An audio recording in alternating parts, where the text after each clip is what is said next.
Bayangkan sebuah negara di Asia Tenggara yang dulu hanya jadi pasar bagi industri pertahanan dunia, kini bangkit sebagai produsen senjata yang tak bisa diremehkan. Ya, inilah Indonesia, negeri yang diam-diam menyimpan kekuatan militer buatan anak bangsa dan kini perlahan mulai dikenal oleh dunia. Dalam video ini kita akan bahas 5 senjata buatan Indonesia yang bukan hanya dipakai oleh TNI, tapi juga diimpor oleh negara-negara lain. Kita mulai dari yang paling dikenal, SS-2 atau Senapan Serbu 2, dibuat oleh PT Pindad. Senjata ini dirancang untuk menggantikan SS-1, ringan, akurat, dan tahan kondisi ekstrem. SS-2 telah digunakan dalam berbagai lomba tembak dunia, dan hasilnya membanggakan. TNI sudah sangat akrab dengan SS-2, tapi yang mengejutkan, negara seperti Filipina, Laos, bahkan Senegal juga pernah memesan senjata ini. Bayangkan, senjata dari Bandung kini dipakai di medan perang Afrika dan Asia Tenggara. Lanjut ke Panzer Anoa, kendaraan lapis baja buatan Indonesia ini tampil gagah di banyak operasi militer. Dirancang juga oleh PT Pindad, Anoa menjadi tulang punggung mobilitas TNI dalam misi-misi tempur dan perdamaian dunia.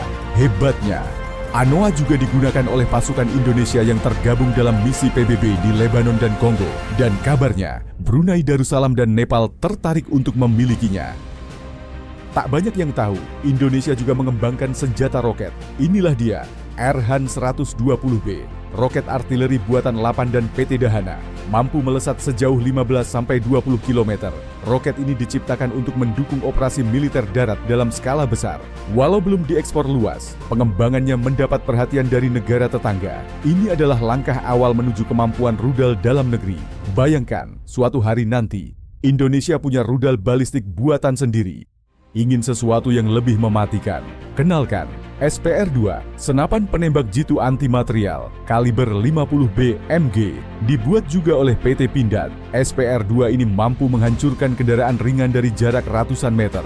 TNI sudah menggunakannya dalam operasi-operasi khusus. Dan seperti SS-2, senjata ini juga dikagumi oleh militer dari beberapa negara berkembang. Presisi tinggi, kekuatan dahsyat, dan semuanya hasil tangan-tangan insinyur Indonesia.